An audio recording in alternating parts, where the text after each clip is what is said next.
అర్థమైంది కదా? ఎస్ఐ గారు నా కంపెనీ తెలియక వీళ్ళు కంప్లైంట్ ఇచ్చుంటారు. ఇప్పుడు తెలిసింది కదా, కంప్లైంట్ వాపసు తీసుకుంటారు.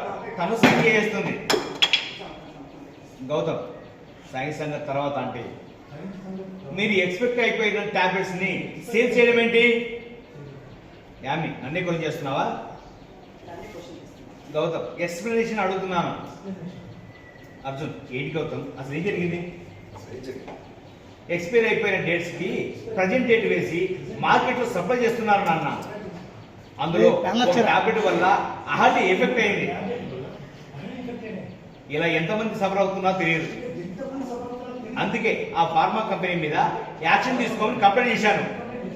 యాన్ని ఇప్పుడు ఆ ఫార్మా కంపెనీ నాది తెలిసింది కదా, ఇచ్చిన కంపెనీ వెనక్కి తీసుకోండి. తీసుకుంటున్నట్టుగా సంతకం పెట్టు. అహల్య, దానికి మీకు సంబంధం ఏంటి? యామిని, నువ్వు కంప్లైంట్ ఇచ్చింది నా ఫార్మా కంపెనీ మీద. గౌతమ్, నీ కంపెనీనా? మేనేజర్, అవును సార్, లాస్ట్ మంత్ మేడం గారు ఆ కంపెనీ టేక్ ఓవర్ చేశారు. ఇప్పుడు ఆ కంపెనీ మనదే. సారీ మేడం, ఆ కంపెనీ మీది మాత్రమే. యామిని, అర్థమైంది కదా? ఎస్ఐ గారు నా కంపెనీ అని తెలియక వీళ్ళు కంప్లైంట్ ఇచ్చుంటారు. ఇప్పుడు తెలిసింది కదా, కంప్లైంట్ వాపసు తీసుకుంటారు. తను సైన్ చేసేస్తుంది. ఆడాలి ఎస్ఐ గారు